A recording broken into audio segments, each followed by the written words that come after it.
Tadi pagi Bapak Ibu sebelum ke sini, saya tanya ke istri, saya bilang, Ma, kalau lu masak nasi terus jadi bubur, ngana mau baking apa? Oh, nasi jadi bubur, pepatah. Bukan, kalau nasi betul-betul jadi bubur. Oh, gampang, tinggal taruh tambah garam, taruh ayam, jadi bubur ayam. Saya berpikir betul juga, kalau tambah sayur, taruh daun gedi, tambah deng ubi, kong sayur yang lain, jadi tinutuan. Kenapa saya angkat ini? Ini nasi sudah jadi bubur. Di kisah ratapan, kalau belum ada yang tahu, tadi saya perhatikan Bapak Ibu, beberapa orang kesulitan membuka kitab ratapan. Sampai hampir pertengahan baru dia dapat itu ratapan. Dapat lihat dari mimbar. Saya tidak tahu. Tapi wajar Bapak Ibu, karena kitab ini jarang dibuka. Kenapa? Karena isinya ratapan doang.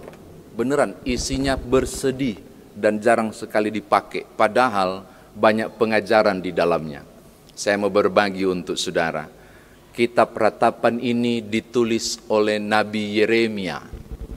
Dalam bahasa Ibrani Yerimahu itu berarti Adonai telah menetapkan, Adonai telah menunjuk, barangkali tentang kenabiannya.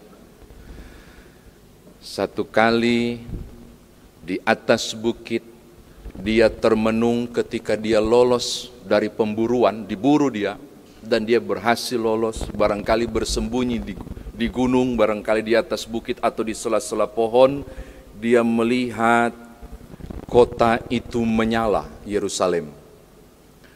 Asap di mana-mana, dia menyaksikan begitu banyak mayat dan darah di mana-mana.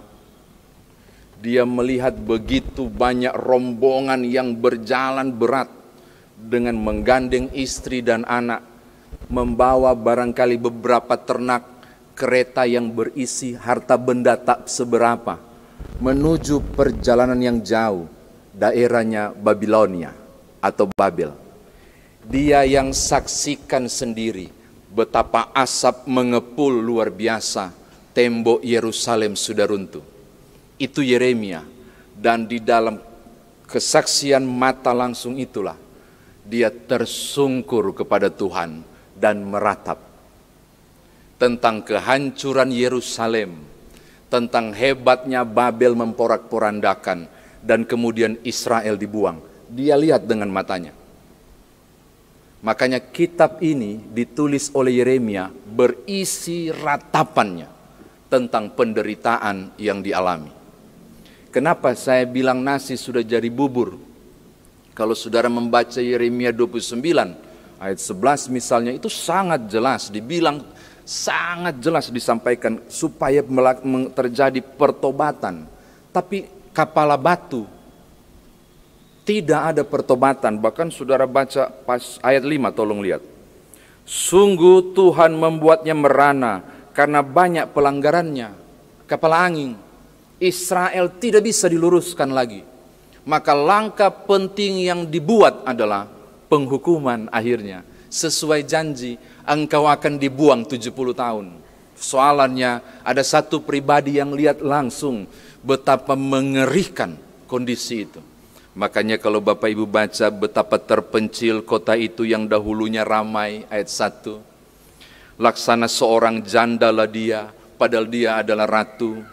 Di sini saya waktu ibadah tentang persepuluhan saya menjelaskan. Kalau bicara soal janda di Israel itu punya makna yang luar biasa. Berarti tidak punya apa-apa.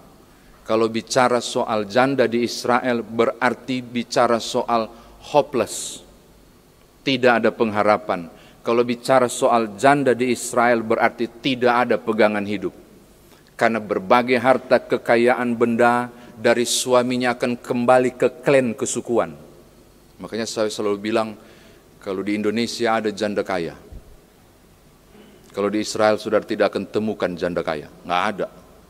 Makanya kalau bicara soal janda di Israel itu sesuatu yang luar biasa pada zaman itu ya. Kalau sekarang saya nggak tahu. Sampai dia bilang perbandingan antara dulu dia ratu, sekarang dia janda. Saudara bisa bayangkan betapa ngerinya kehancuran total Tuhan izinkan terjadi dan dengan sengaja dibuat supaya genaplah perjanjian dan janjinya. Jika engkau tidak bertobat, aku buang engkau 70 tahun. Dan terjadi. Israel mengalami kehancuran total. Ayat 3, Yehuda ditinggalkan. Kalau Bapak Ibu tahu bahwa kota Yerusalem itu ramai menjelang Paskah. Kalau Bapak Ibu menyadari bahwa kota ini pusat keagamaan, hancur total. Bapak Ibu baca ayat yang keempat bagian tengah. Imam-imam mengeluh. Nggak ada lagi. Tidak ada harapan. Saya mau katakan begini. Kehancuran itu total. Dari segi ekonomi, ekologi, kehidupan tanaman-tanaman segala macam yang hidup hancur total. Keagamaan hancur total. Bahkan kebangsaan dan identitas mereka. Kalau dijajah Indonesia, itu masih bagus. Torang masih di sini. Tapi Israel dibuang, diangkat mentah-mentah. Pergi ke Babel. Itu sesuatu yang amat sangat. Maka kalau saudara menemukan kitab ratapan dan isinya cuma kesedihan, memang Yeremia cuma lihat itu. Tidak ada sedikit pun yang membuat dia merasa harus bersyukur pada kondisi itu. Ini catatan saya yang pertama. Yang kedua Bapak Ibu, mengapa sampai Tuhan tega amat? Kan mesti begitu toh. Ratapan itu bahasa Ibrani aslinya itu bukan ratapan. Itu nanti ketika disalin ke Septuaginta ke bahasa Yunaninya. Tapi ratapan itu artinya dalam teks asli itu kitab mengapa. Kitab mengapa. Karena berisi berbagai mengapa dalam ratapan Yeremia. Pertanyaannya, kok Tuhan tega amat? Katanya Israel, Yehuda adalah bangsa pilihan. Kok tega amat? Saya mau kasih tahu Bapak Ibu. Banyak orang berpikir Tuhan itu maha kasih, penyayang, berlimpah kasih setia. Tuhan itu maha pengampun. Tuhan itu adalah Allah yang baik, yang tidak melupakan perbuatan tangannya. Titik, keliru. Mestinya ada koma. Saudara menemukan di Keluaran 20 bahwa Allah itu adalah Allah yang cemburu, yang membalas kejahatan dari keturunan ketiga sampai keempat. Saya punya anak, saya punya anak punya anak, saya punya anak punya anak. Itu bagaimana itu? Cucu cicit. Kalau Israel berpikir, Yehuda berpikir Allah maha pengampun, Allah maha penyayang, maha pengasih, itu baru satu sisi. Tetapi jika engkau tidak bertobat, maka aku adalah Allah yang cemburu. Penghukuman akan diberikan. Itu juga yang seringkali lepas dari ingatan banyak orang Kristen. Ketika cuma berpikir Allah itu maha baik, maha kasih, engkau lupa dalam satu keping uang logam ada dua sisi. Demikian juga Tuhan yang engkau sembah. Di satu sisi benar ia maha pengasih dan penyayang. Tapi saudara tidak boleh lupa bahwa Tuhan juga pencemburu. Bukan pencemburu, cemburu ketika engkau tidak menyembahnya dan melakukan dosa. Itu yang orang lupa. Bahwa Allah bisa menghukum, bukan cuma mengelus. Bahwa Allah bisa memberkati, tapi jangan lupa juga Tuhan bisa mengutuk. Ini yang sering kali lepas dalam pemahaman, termasuk Yehuda. Dan kalau saudara baca ayat yang ke-6, jelas banget. Karena pelanggaran mereka lah, maka penghukuman itu diberikan. Karena pelanggaran mereka lah, maka penghukuman itu dialami. Saya kira demikian firman Tuhan ditafsirkan bagi kita. Nah sekarang bagaimana kita bawa dalam kehidupan beriman kita.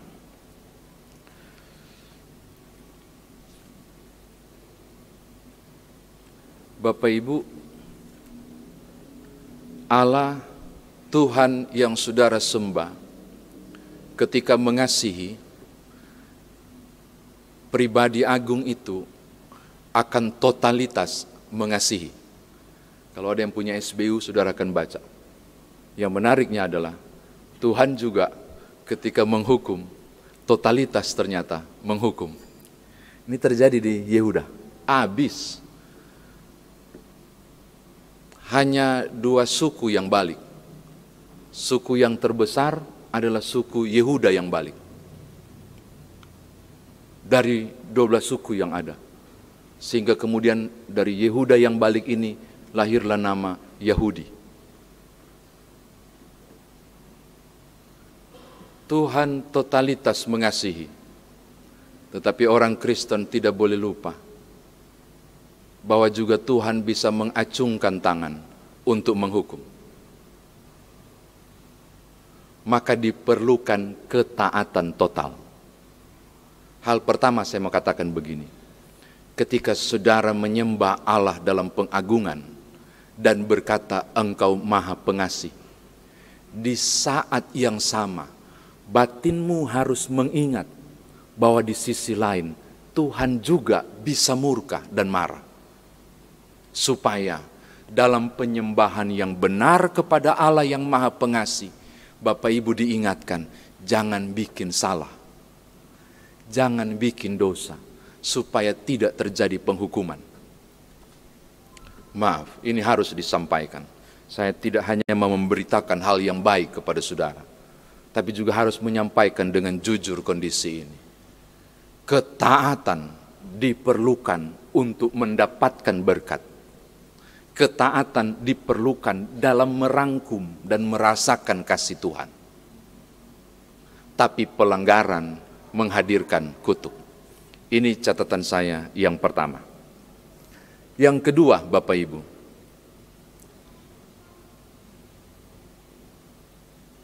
Terus, kalau terlanjur, apa yang mesti saya lakukan? Terus, kalau kemudian kesengsaraan dan ipuh itu kepahitan, aku terima, tolong buka pasal 3 Bapak Ibu. Itu menarik sekali, pasal 3, silakan buka Alkitab saudara. Pasal 3,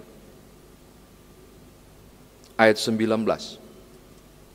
Pasal 3, ayat 19. Ingatlah akan sengsaraku dan pengembaraanku, akan ipuh dan racun itu. Padahal ipuh itu juga racun. Ipuh itu racun. Lalu apa yang terjadi? Tolong lihat ayatnya yang ke-20.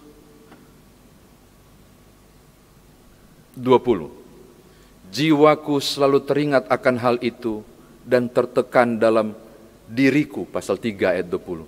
So terlanjur, sudah sulit, kesengsaraan dialami, kepedihan hidup dijalani. Barangkali karena pelanggaran, mungkinkah karena penghukuman?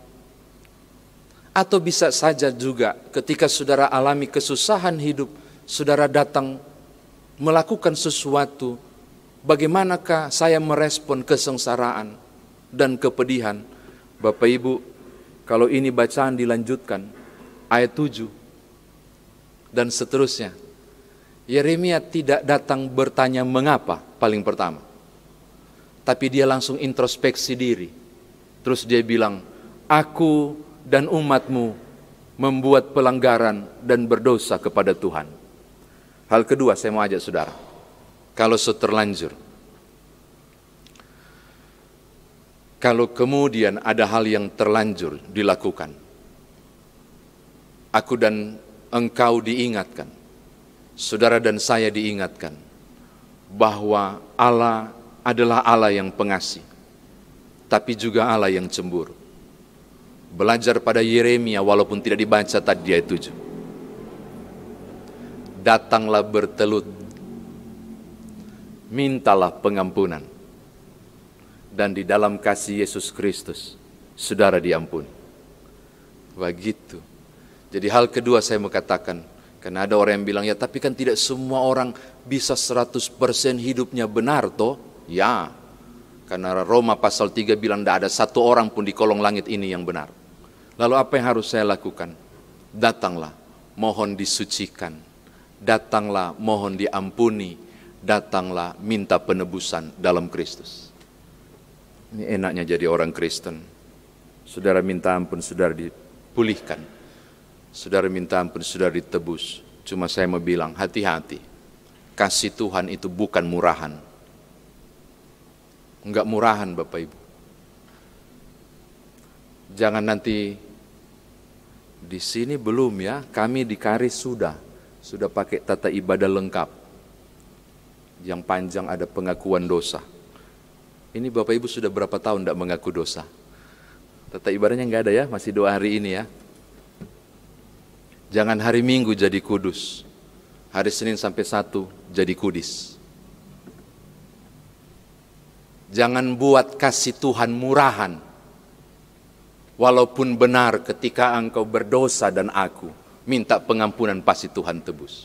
Tapi jangan membuat kasih Tuhan jadi murahan. Ini yang kedua yang bisa saudara bawa pulang. Yang ketiga, saya tidak tertarik pada pelanggaran sehingga dihukum. Tapi saya tertarik pada apa yang dibuat oleh Yeremia ketika dia meratap. Ketika kesengsaraan dia dapat. Ketika soal hidup dia alami. Ketika pergumulan itu dia harus jalani. Yang dia buat adalah, tolong lihat pasal 3. Tidak kita baca. Di ayat 21 dan 22. Tetapi hal-hal inilah yang kuperhatikan, oleh sebab itu aku akan berharap. Tak berkesudahan kasih setia Tuhan.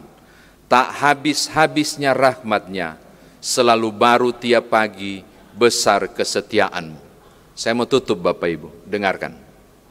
Di kondisi apapun, ketika barangkali saudara mengalami kesulitan hidup, saya nggak bicara soal di penghukuman ya, atau kesusahan saudara, apapun bentuknya. Kita belajar pada cara Yeremia bereaksi. Yang dia buat ketika kesengsaraan itu tertimpa atasnya. Dan itu disebut sebagai kepahitan dan ipuh atau racun. Dan sulit sekali untuk menerima. Bahkan menjadi luka batin yang luar biasa. Langkah pertama yang dia buat adalah datang kepada Tuhan. Datang kepada Tuhan. Tidak pasang status di Facebook, datang ke Tuhan secara private dan pribadi kepada Tuhan.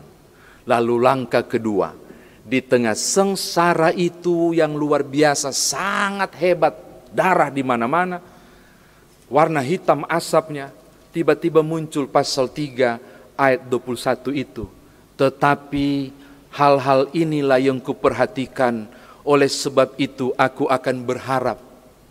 Dia alihkan pandangannya dari menatap masalah, menatap persoalan, menatap ratapan yang begitu mengerikan. Dia alihkan pandangan kemana? Ayat 22. Tak berkesudahan kasih setia Tuhan, selalu baru rahmat-Nya setiap pagi. Apa maksudnya? Dia alihkan pandangannya ke masa lalu. Tentang kasih Tuhan yang luar biasa. Tentang Tuhan yang ajaib. Tentang maha kasihnya dia. Maka dia berani berkata dengan iman begini. Hari ini saya menatap kesengsaraan. Hari ini saya menatap kepiluan dan persoalan. Tapi saya ingat di masa lalu. Kasih Tuhan luar biasa. Maka kalau kasih Tuhan luar biasa di masa lalu. Kasih yang sama pun tetap ada di sini. Bahkan di hari esok yang saya tidak tahu apa yang harus saya alami. Yeremia mengalihkan pandangan dari menatap kesengsaraan hidup pada menatap kasih Tuhan.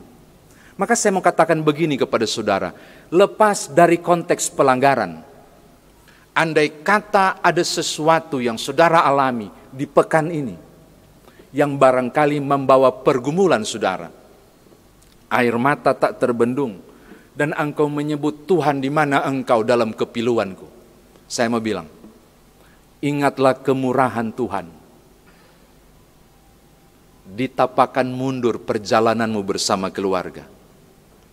Kalau masa lalu Tuhan ada dan begitu baik, saya percaya masa kini pun Tuhan masih ada dan tetap baik. Dan kalau di masa kini Tuhan masih ada dan tetap baik, saya percaya di masa depan pun pengharapan masih ada. Amin. Begitu loh. Jadi ketika hadapi persoalan yang saudara harus buat tidak menatap masalah itu. Tadi saya bilang terakhir, ini terakhir sekali. Dari Jakarta Timur ke sini saya 1 jam Bapak Ibu. Masa khotbahnya cuma pendek, izinkan ya, agak panjang sedikit. Sampai di mana tadi? Itu terakhir sekali. Bapak Ibu pernah lihat tentang angin ribut diredakan, pernah baca? Apa yang terjadi? Fenomena yang aneh menurut saya. Mengapa? Gelombang begitu datang menerjang mereka. Dan mereka sangat khawatir, ketakutan, semakin besar masalah, makin luar biasa mereka. Segera bergerak. Lalu satu menghampiri satu pribadi yang lagi tidur nyenyak. Dan ini bukan pribadi sembarang pribadi, tapi Yesus yang lagi tidur. Di mana itu daerah apa dibilang? Pokoknya di sekitar kapal itu. Lalu ngomongnya begini, Guru, tidakkah kau tahu bahwa kita binasa? Saudara tahu, ada yang aneh di situ.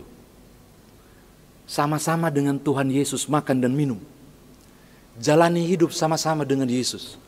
Melihat banyak mujizat, yang mati dibangkitkan, yang sakit disembuhkan, dan kuasanya begitu ajaib. Pribadi ini lagi tidur, dan mereka hadapi ombak yang begitu besar.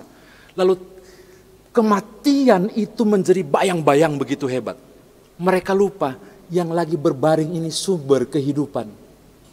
Yang baring ini bisa kendalikan badai, bahkan dia pencipta badai. Yang baring ini bisa mampu melakukan banyak mujizat. Lalu kenapa pribadi yang besar yang lagi tidur di situ mereka tidak anggap?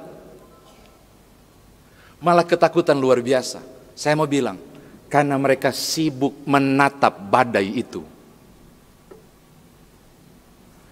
Kematian mendekat, binasa kami. Mereka tidak mengalihkan pandangan untuk meyakini, selama Tuhanku masih di perahu ini, seharusnya aku terjamin. Enggak, dorang enggak sampai ke situ. Maka yang terakhir sekali ini saya mau bilang begini. Engkau barangkali menghadapi persoalan yang penuh dengan ratapan. Saya mau berani berkata kepada saudara, alihkan pandangan dari berbagai kemelut itu. Sejenak menolehlah dan berkatalah dengan iman, selama pribadi juru selamatku masih ada di rumah tanggaku, di bahtera keluargaku, aku akan jalani.